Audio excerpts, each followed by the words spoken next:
Hey everyone, and welcome to my video manual about this, the Graflex Anniversary Speed Graphic. This is a large format 4x5 for this model camera. Press camera. It's the type of camera that this is called a press camera because it was typically used by the press back when these were in active use. It has no light meter, shutter speeds of 1/10 of a second to 1/1000th of a second. Now that's with the focal plane shutter that's built into the camera right here. It's one of the things that makes this model of camera, the Speed Graphics and Anniversary Graphics, really unique, is that it has a focal plane shutter. And other than the Graflexes in this family, I don't know of any other 4x5 or other large format cameras that have that focal plane shutter.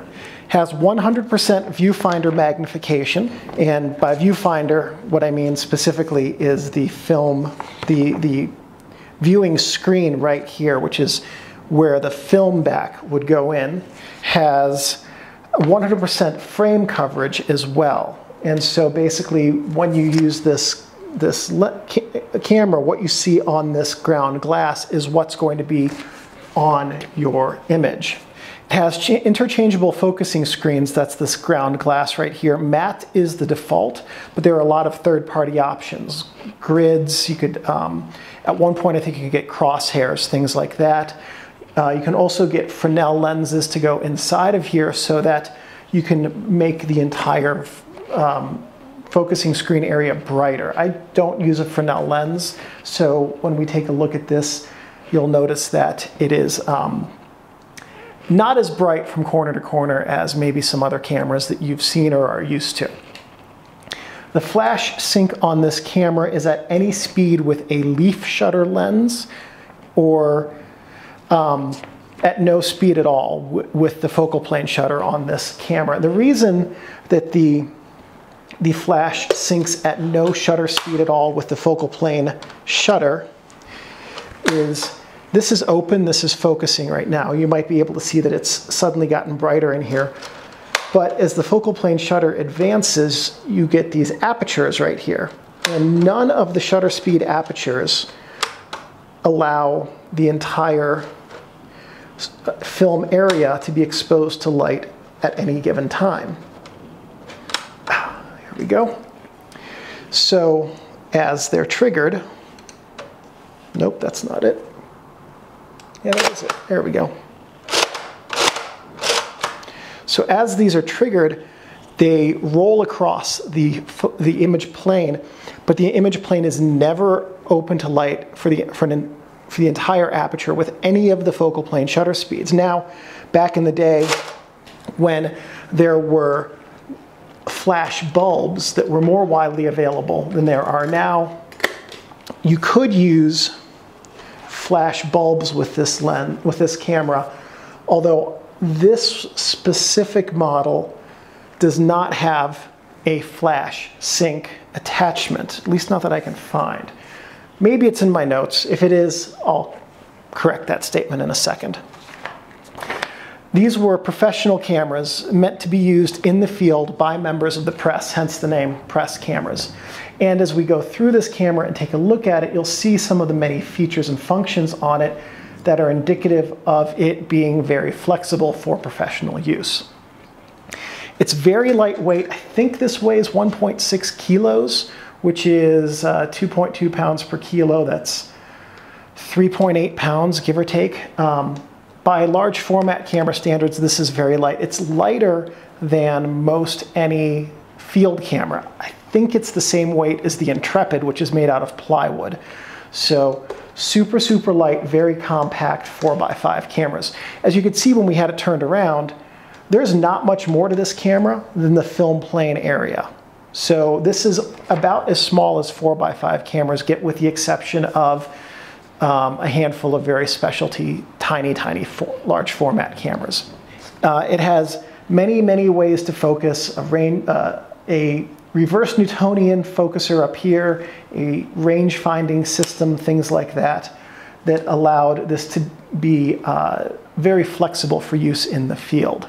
The telescopic viewfinder, which is this up here, had multiple different masks that would go on the front of it up here, so that if you had a different lens you could put a different mask on, and then that would mask out the area of view that that lens would give you.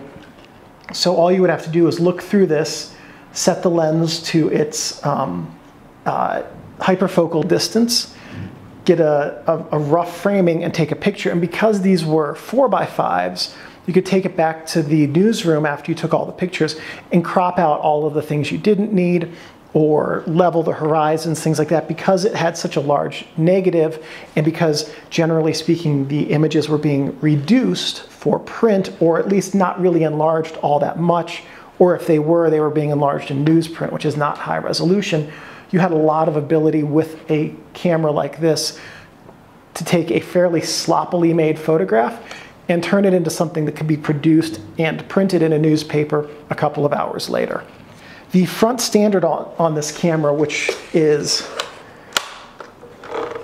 this little doodad right here, could be raised and can also slide back and forth, although with my specific one, that's really hard to do. And then, one of the other focusing mechanisms, I hate lifting this because it's such a pain to get back in with this camera, is this, oh, come on, a square finder right here. Oh, come on. Oh. At some point, one of the previous owners of this camera bent the wires, so I'm not going to be able to get this any further up.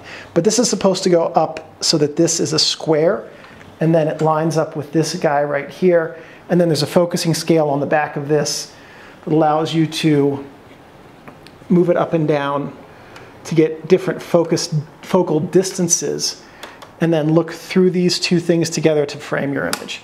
And that was another really good, quick way to frame an image for capture. Getting this thing back into place is no cakewalk either. Did I do it right on this side? I did. Okay. At any rate, this is the front standard. It can go up and it can go left and right. It cannot shift around, at least not on this model. I believe that on some of the later speed graphics there was shift built into them, or they could be easily modified for shift. This camera cannot be modified for shift without destroying its ability to lock in place for the side-to-side movement. These were made by Folmer Graflex in Rochester, New York from 1940 until 1947. That's specific to the anniversary speed graphic model. They had a 7-year production run. There were speed graphics before this and there were speed graphics after this. Some of them had focal plane shutter, some of them didn't. But this model that had the focal plane shutter, that is called the anniversary speed graphic, was made from 40 to 47. Now, there are ways to date how old specifically your camera is to within a year. You can figure out the year of production. If you have one of these in video 2, I'm going to go through this camera. I'm going to show you how I figured out what year it was made. I forget off the top of my head, it was 43 or 44. At any rate, I'll show you the things on this camera that tell us that that was the production year. One big thing is that if you have black trim around the front here like I do, your camera was made during World War II. If this trim is silver, it was not made during World War II. It was made before or after. And the last 75 of these anniversary graphics were made in January 1947. Many websites indicate that these went out of production in 46. That's not correct. They were made in the first month of 1947, and they had 75 roll off the production line that were from that year. So I'll tell you what, if you have one of these from 47, you've got a pretty uncommon anniversary graphic. These were preceded by the pre-anniversary graphics, though they weren't called that at the time. They're called that now.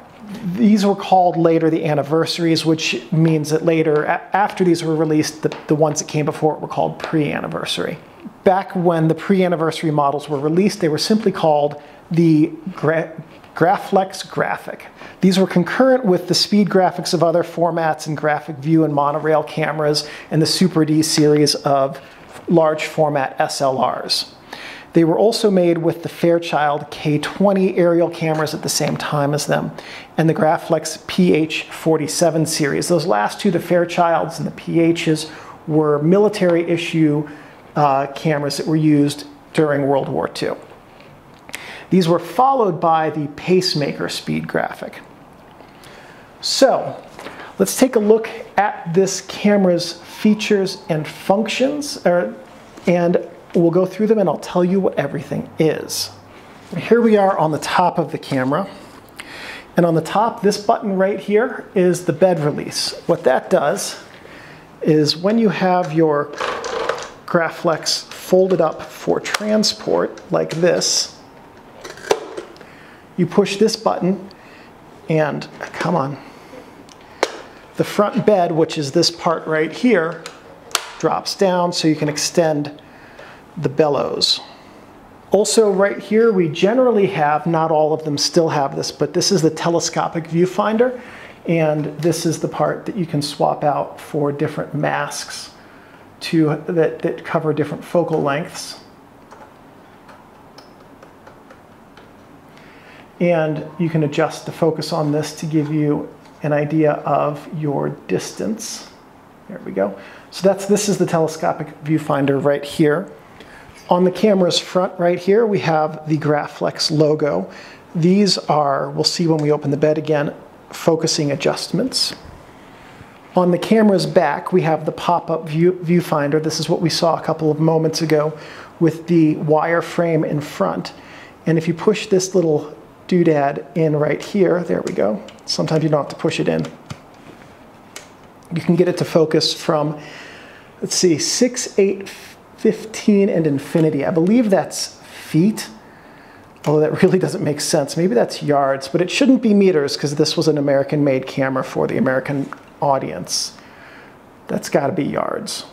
No, it doesn't have to be. Anyway, so you can use this to rough focus your distance by raising this and getting this lined up with that square frame in front of it to get an idea of how far you are from your subject. This is the film back. This is not standard. This is a Graflock back. I can never remember which type, what the official names are. I call this a spring back because the back of it springs open like this. This is the newer type of spring back, and I replaced the original Graflex back that's obsolete. The original type of back this came with was obsolete and does not use modern 4x5 film backs. So this is the one that replaced that. These are the nicer film backs. It's a little bit brighter now. I changed to spot metering so you could actually see some of the detail on the side here. This is the left side. Here we have the handle, and it's going to be a little bit tricky to see because I can't articulate this camera, but there's a little spring on top of the handle's top clip that you push down, and come on, this is really tricky. I always have problems with this. It's because I'm weak. That's the issue. I'm weak and this is very snug. Okay, so you can undo the handle here, and this is a tripod bushing that you would use for portrait orientation images. Basically, you would take your camera off the tripod as it is now, which is landscape orientation, and then attach this to the tripod, and then this would become portrait orientation. That saves you having to crane around your ball head and put a lot of weight onto one side, or your three-way pan tilt head, whatever type of tripod head you have. That saves you having to rotate this, put a lot of weight to one side, and risk your tripod tipping over. And then to put this back on, it's actually really easy. Even I can do that without struggling. Here we are on the right side of the camera, and this is the whole shutter mechanism right here, okay? So, going from the top down, we have the shutter winding key here. This is the slit scale. That's set to O right now, but as you wind this to different shutter speeds, now we're in T. So O is for open. That means that the entire ground glass is open to the light coming through the lens right now. This would be how you focus for precision focusing when you're using the focusing screen here to focus. This is blank. This is what you should store your camera in because this takes all the tension off of the springs. Don't store your camera unless that's blank. So you wind this to set the shutter speed, open, time. If you click that, it goes to open. And now you can take as long an exposure as you like overnight for star trails if you are so inclined, and then simply close it when you're done. And that's how time works. Then we're going to go through A, B, C, and D. And these are the 4 different shutter speed settings on this camera. And all you have to do is then hit this trigger. This is the shutter release trigger to fire the shutter. I'm going to leave this here for a minute. This is your shutter lock. This means you cannot fire your shutter if that's locked. This is your shutter speed scale, and this is your shutter speed setting. So the way that these work is in conjunction. You'll see that A, B, C, and D correspond here, A, B, C, and D. So I'm set to D right now. So one of these shutter speeds, 1/500th to 1/1000th, is what I'm going to use when I pull this trigger. Down here we see this number 1. So D1 tells me that when I pull this trigger, that was 1/500th of a second. Now this works because all of the D speeds are the same slit, but when you change this number, you're actually physically increasing the speed that the shutter curtain moves to make it go faster. And you adjust this number here by dialing counterclockwise on this. Now we're at 2. So this is really precise. 2 is 1/600th. Well, there was a blank in between 1 and 2. That's 1/550th. Here we go with a blank, and here we go with a 3. 3 is 1/700th. That blank in between them is 1/650th. So you don't have 20 shutter speeds. You actually have 40 with this camera, because each of these tensions has a blank in between it and the next. 5.5 and 6, and then it ends at 6, and that's 1/1000th, but we're in C, so actually it's 1/400th. There is no 1/450th on this camera. Huge shortfall, I know. Of course, I'm just kidding. Like, that's way more precise shutter timing than you would need with modern film stocks, because the mechanisms in these are not as accurate as they once were, and modern film stocks are way more forgiving than they used to be. So now if I hit this shutter right now, it's going to be 1/400th of a second. There we go. Now I'm on B, so I have these shutter speeds from a 70th to a 1/50th, and then halfway in between each number available to me. To undo this setting, I just push up. So right now I'm at 4, so B4 is 1/100th. Now I'm on A, and if I wanted to go back, I could just wind it again, go back to B, take another exposure at the same or a different speed. Come on. I'm going to take all the tension off that. We're at A1, which is 1/10th of a second.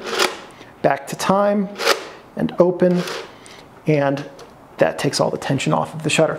That's how the shutter mechanism works. That's how this table works. Basically, you want to find the letter in here and the number in here, cross-reference it to that table, and that's going to be your shutter speed. And then you just adjust that number with this dial here and the letter with this key right here.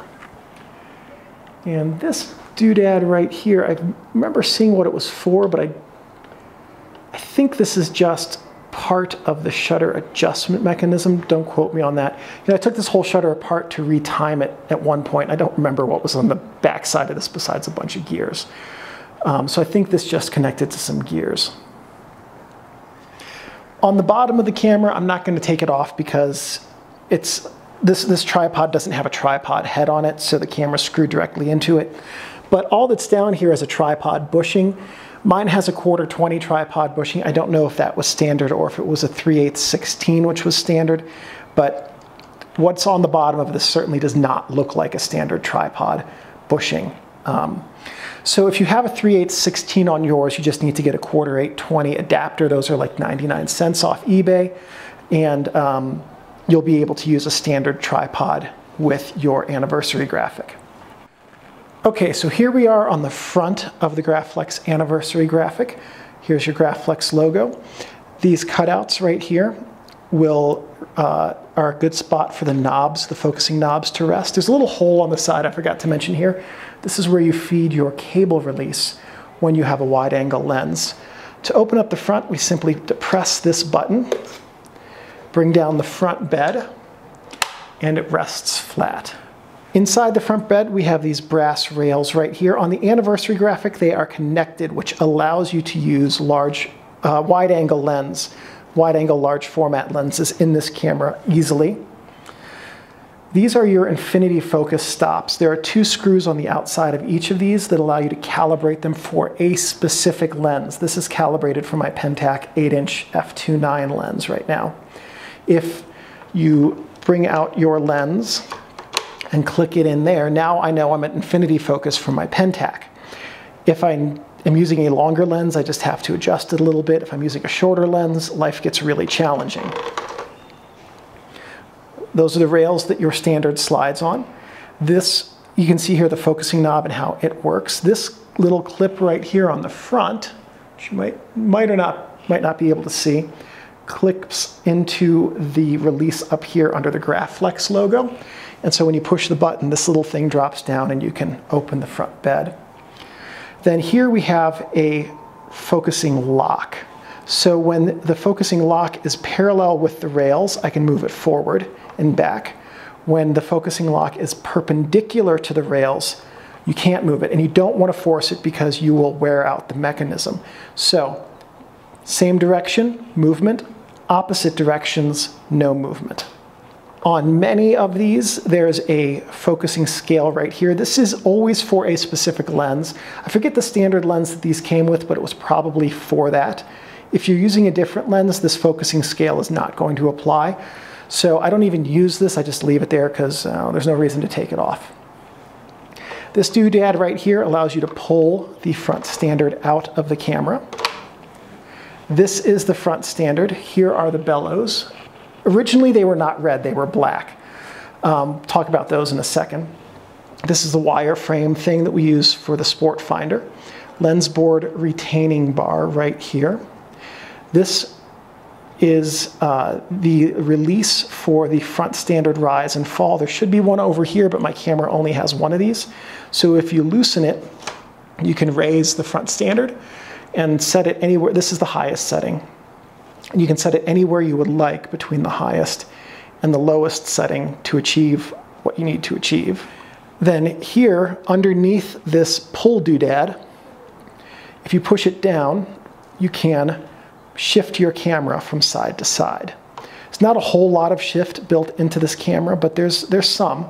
And then once you get it shifted, if you turn this, you can lock that shift in place. Somehow, it doesn't always like to turn. It clips into place at 0. Honestly, this is usually stiff enough that you don't need to lock it in place if your camera doesn't want to do it. Don't force it, you don't want to break your camera. There we go. The bellows on this is right here. It's a different size than most of the Graflex bellows, which is what I found out when I went to order a replacement for this and found that the guys I buy my bellows from don't make them. So they had to custom make one that was the first one they ever made to the Anniversary Graphic size. When I bought this, I bought it as a project camera. I mentioned I took apart the shutter and rebuilt it a little bit, the timing mechanism. When I opened the bellows, I opened it and the bellows just tore and this big dust cloud poofed out and I sneezed everywhere.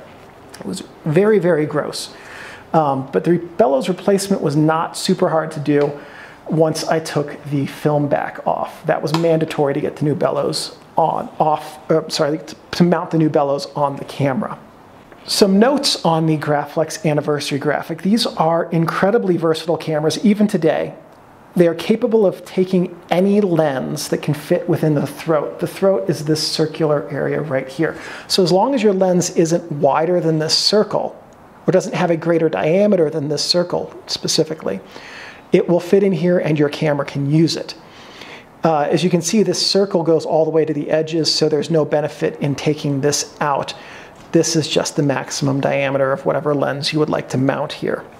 If you're really into extreme macros, by all means, grab a 35mm lens and slap it on the front here, and you'll get macros like you could never believe just by opening the camera up. Also, because the rails on this camera are connected, it's capable of taking ultra wide angle lenses. So for instance, when I put my 90mm lens in here like this, it's almost at infinity focus. All I have to do is pull it out a little bit to achieve infinity focus. And almost always get the front of the bed in my images, which is incredibly frustrating, I won't lie. At any rate, so this is a very versatile camera going from, it's about, I think 85mm is the widest it can take, out to 300 something, I think. The shutter curtains on these cameras can be replaced in principle. I've seen tutorials on how to do it. As an owner of one of these that needs a new shutter curtain, it's taught me that replacing this is much harder than it seems. I have not been able to find a repairman who will touch this project. None of them will replace the curtain. I found one who said he would do it, but he would be using an original curtain and he wouldn't have recommended it for an actual user camera, only for something that was going to be a display piece, because that curtain would in time fail. It's also 80 years old. I did find one tutorial online that said how to make one out of new material. I haven't tackled that project yet. None of the repair people I've talked to that have spare parts have any viable and pliable and usable new old stock shutter curtains for these. So it's best if you're going to have one of these to have at least one leaf shutter lens in case your curtain is in poor condition, which this one is in really, really poor condition. Let's see if you can see, yeah, it looks like you can see some of the holes in there. It's such a mess. Anyway, some things not to do with your camera. Do not store this camera with the shutter ready to fire. So always take the tension off the shutter before you store it for any amount of time. Don't touch the shutter like I just did. It's not as big a deal with this camera because the shutter is there. They, in theory, are durable, but you don't want to risk putting your finger through it because they are a little bit old now. Don't touch the front of any lens or elements that you have on here because you can get finger grease on the lens and degrade the coatings. Don't leave your camera or lenses in your car because the heat can really damage these cameras. They're made of wood, so if they get heated up, and they can warp. Same thing with your lenses. They can get oils into places that if you have a leaf shutter lens, you don't want it because that can impair your leaf shutter lens's operation. And I'll tell you what, even if you've just parked at the bank for 5 minutes to run in and deposit the millions of dollars you've made off of your latest photo shoot, leaving your camera in your car is a good way to come back to no camera in your car and a broken car window. So don't leave your gear in your car. Don't store it in a plastic bag because, like I said, it's wood and it is leather, and fungus would love to just munch away on this camera and make it smell terrible. Don't let your camera or lenses get wet. None of this is weather sealed, not the camera, not the lenses, so water will wreak havoc on this camera and any lens on its function. Just remember, your Anniversary Graphic is a precision tool, and as long as you take care of your camera will take care of you. All right, so that is it for the first of the 2 videos in this series about the Anniversary Graphic by Graflex. Graflex, I know I pronounce it different ways. They don't exist anymore. I don't think they're going to be mad about me, destroying their brand by pronouncing the company name a couple different ways. At any rate, this is the first video. This has been the first video we've looked at everything, what all the buttons are. In the next video, we're going to look at how to do all of the different things you would want to do with this camera. Mount lenses, use the shutter, take pictures, focus, things like that. So if this video was helpful, please give me a thumbs up. That lets me know I'm on the right track and that I'm producing content which is helpful and useful to you. If you have any questions or comments, please leave those below. I'm pretty good about responding fairly quickly. If you have any suggestions or thoughts for future videos, by all means, please leave those as well. If you'd like to find out when I have new videos being released, you can subscribe and hit the notification bell to be notified as soon as they go live. And one last thing, thank you very much everyone for watching, and I'll see you in video 2.